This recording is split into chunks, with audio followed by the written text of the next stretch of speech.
Hello everyone. In this video we are going to see some guidelines to find the to determine the complexity of an algorithm. So there are some examples. So let's see. First is, अगर कोई programme में मेरे पास कोई algorithm है, उस algorithm में केवल एक स्टेटमेंट दिख रहा है, सिंगल, राइट? तो इसकी टाइम कॉम्प्लेक्सिटी हम बोलते हैं order of run time, right? Simple.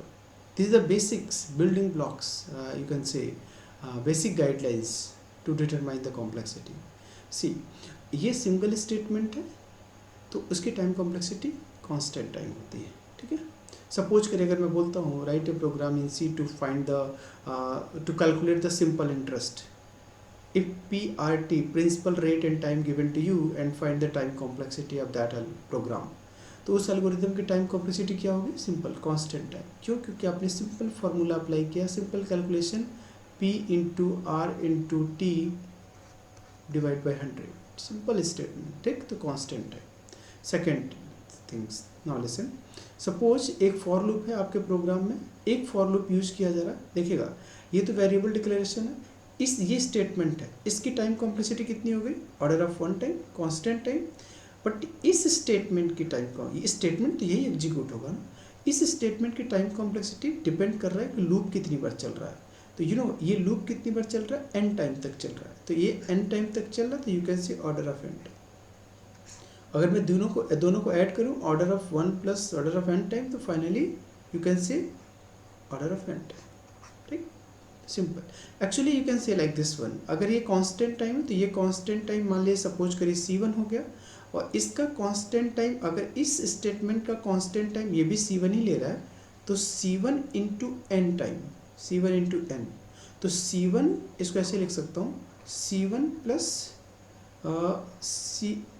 C1 into N. Suppose करिए कोई और स्टेटमेंट होता, y इंटू जेड होता, ठीक है? सपोज करिए y इंटू जेड होता, तो यहाँ पे C2 कांस्टेंट कर सकते हैं. तो C1 plus C2 into N. तो इसमें हायर डिग्री किसकी है? n की है, तो definitely we can say order of N time, ठीक? क्योंकि डोमिनेटिंग है, ठीक है? ये सिंपल n पावर n है और ये n पावर 0 है.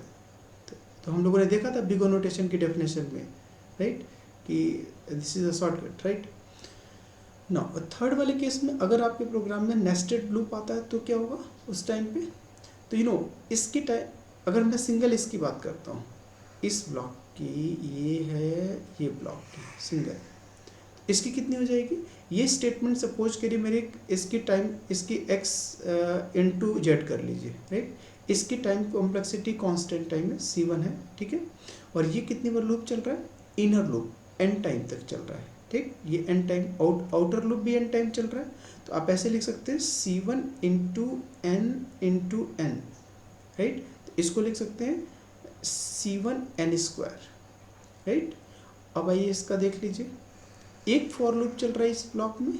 अगर एक, इसकी टाइम कॉम्प्लेक्सिटी मान लीजिए कांस्टेंट C2 टाइम, तो इसको बोल सकते हैं C2 इंटू एन टाइम तक लूप चल रहा है. ये n टाइम तक चल रहा है और ये कांस्टेंट टाइम, ये एक्सप्रेशन n टाइम तक एग्जीक्यूट हो रहा है, तो आप बोल सकते हैं n into C2, right?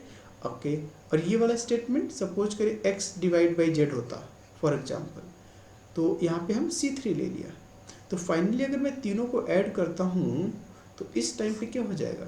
C3 plus C2 into N plus C1 dot N square, right? Higher degree किसकी है? एन स्क्वायर की. तो सिंपल आप बोल दीजिए big of N square. It means simple conclusion क्या है? अगर सपोज करिए कोई प्रोग्राम है, अगर एक लूप चल रहा है और वो लूप एन टाइम तक चल रहा है, तो सीधे आप बोलिए big of N, right? Simple statement execute हो रहा है तो constant time.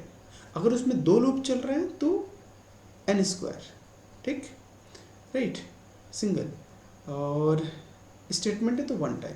One more scenario, एक और केस आ सकता है आपके पास, फ्रिक्वेंटली जो यूज होता है, लॉग एन टाइम. तो अगर मैं इस फंक्शन की बात करूं तो ये कांस्टेंट टाइम ले रहा है, ठीक है? इससे कोई मतलब नहीं, बस मेरे को अभी एक्सप्लेन इसका करना है, तो ट्राई टू अंडरस्टैंड. सपोज करिए n की वैल्यू हमने दिया 2. n की वैल्यू अगर 2 दिया तो ये लूप कितनी बार चलेगा? ये लूप कितनी बार चलेगा? स्टेटमेंट कितनी बार एग्जीक्यूट होगा? n equal to 2, condition true, statement one time execute हुआ, और ये 2 डिवाइड बाई 2 1, कंडीशन फॉल्स, केवल एक बार स्टेटमेंट एग्जीक्यूट होगा, राइट। अगर n की वैल्यू मैंने 4 दिया, n की वैल्यू 4 दिया, 4 is greater than equal to 1, 1 एक बार स्टेटमेंट चला, 4 ये हो गया, 4 डिवाइड बाई 2 मीन्स 2, अगेन ऊपर गया, कंडीशन ट्रू, एक बार और स्टेटमेंट चला, देयर आर 2 टाइम्स, ठीक। और नेक्स्ट टाइम 2 डिवाइड बाई 2 1 हो गया, 1 is greater than 1, condition false, अंदर नहीं आएगा, राइट। अगर मैंने n की वैल्यू 8 दिया, 8 दिया तो क्या होगा, 8 पे कंडीशन ट्रू, बाउंड्री के अंदर 1 time statement, next time 8 divide by 2 means 4, 4 पे ये कंडीशन ट्रू, अगेन इस ब्लॉक के अंदर एक बार और स्टेटमेंट एग्जीक्यूट हुआ, 4 divide by 2 this is 2, again 2 is greater than equal to 1, condition true, 1 more time, now 2 divide by 2 1, now while loop, while 1 is greater than equal to 1, condition false, जब false हो जाएगा तो ये statement नहीं execute होगा, यानी 3 times, ठीक। Similarly अगर n इज इक्वल टू 16 देंगे तो ये डेफिनेटली कितनी बार चल रहा है, चलेगा 4 टाइम्स, ठीक। तो क्या रिलेशन दिख रहा है आपको, अगर 2 दिया तो 1 टाइम, 4 दिया तो 2 टाइम, 8 दिया तो 3 टाइम, 16 दिया तो 4 टाइम्स, ये किसका रिलेशन है, लॉग का है, लॉग n बेस 2, राइट। इसको हम बोल सकते हैं big of log n base 2, right. तो कभी कभी इसका मतलब आप लूप पर देखिएगा कि लूप कैसे चल रहा है। अगर लूप मेरा जैसे ये for i is equal to 1 और i जैसे यही था, सपोज करिए while i is less than or equal to n and i equal to i plus 1, i assign i plus 1, और यहाँ पे स्टेटमेंट है z is equal to X plus Y for example, और यहाँ i इक्वल टू 1 है। तो इस time पे ये लूप कितनी बार चल रहा है, n टाइम तक चल रहा है, तो इसकी time complexity big of n हो गई, क्योंकि अब ये आपको देखना है कि लूप कितनी बार चल रहा है एक्चुअली। अब इसमें लूप की कैरेक्टरिस्टिक्स क्या थी, जितना n था वो log n बेस 10 था। अच्छा सपोज करिए n की वैल्यू 3 दे दिया होता तो क्या होता आंसर, n की वैल्यू 3 होता तो let's check, n is equal to 3 पे कंडीशन ट्रू, बाउंड्री के अंदर 1 स्टेटमेंट एग्जीक्यूट हो चुका है, 3 divide by 2, 3 divide by 2 means integer division है, तो 3 डिवाइड बाई 2 मीन्स 1 पे कंडीशन फॉल्स, 1 टाइम चला, यस नो। तो 2 पे भी मेरा 1 टाइम और ये 3 पे भी 1 टाइम, इसका मतलब एग्जैक्टली हम कैसे लिख सकते हैं इसको, ये क्या है, हम यहाँ पे ये लिख सकते हैं floor value of log n by 2, right. क्यों, क्योंकि अगर आप यहाँ पे n की वैल्यू 2 रखते हैं तो 2 log 2 base 2 that is 1, right. अगर मैं 3 रखता हूँ तो log 3 बेस 2 का फ्लोर वैल्यू कितना होगा, इसका 1 पॉइंट समथिंग होता है ना, 1 पॉइंट समथिंग का फ्लोर कितना हो गया, आंसर 1 हो गया, करेक्ट आंसर, राइट। तो इस टाइप के अगर क्वेश्चन पूछे जाते हैं तो आप देख लीजिएगा लूप कितनी बार चल रहा है, तो यू कैन से कि हाँ log n टाइम, राइट। तो बेसिकली आपके एग्जाम में क्वेश्चन में भी ask like this, the status of second year third semester student में क्वेश्चन ऐसे पूछे जा सकते हैं आपको कि वो टाइम कॉम्प्लेक्सिटी कितनी होती है, तो आप लूप को देख के बता सकते हैं। सपोज करिए अगर मैं पूछूं आपसे कि एक फैक्टोरियल का प्रोग्राम बनाइए, फैक्टोरियल का program without using recursion, simple for loop के थ्रू। सपोज करिए i is equal to 1, i is less than equal to n और i प्लस प्लस, तो अब फैक्टोरियल का प्रोग्राम कैसे बनाते हैं, f is equal to f into i कर देते हैं, ठीक है। तो मैं पूछूं अगर फैक्टोरियल का program using for loop, time complexity कितनी होगी, तो इसके अंदर कितना लूप चल रहा है, एक लूप चल रहा है, कितनी बार चल रहा है, n टाइम तक चल रहा है, तो सिंपल आप बोल सकते हैं बिग ऑफ n टाइम, तो टाइम कॉम्प्लेक्सिटी हो गया, राइट। अगर मैं पूछूं आपसे simple write suppose a program is given to you to check whether number is even और ऑड, तो इवन ऑड के लिए if n mod 2 is double is equal to 0 then number is what, even, and else odd, तो इसकी time complexity constant time हो गई, याद रखिएगा। इफ और एल्स का स्टेटमेंट की टाइम कॉम्प्लेक्सिटी, अगर इसके अंदर सिंगल स्टेटमेंट एग्जीक्यूट हो रहा है, कोई फॉर लूप नहीं है, तो वो ये कांस्टेंट टाइम और ये कांस्टेंट टाइम, केवल स्टेटमेंट प्रिंट हो रहा है ना, प्रिंट ऑफ लिख रहा है केवल स्टेटमेंट, तो constant time, constant plus constant constant time, right. तो ये फाइंडिंग एल्स इवन ऑड का सिंपल कांस्टेंट टाइम, फैक्टोरियल का क्या होता है, simple order of N time, right.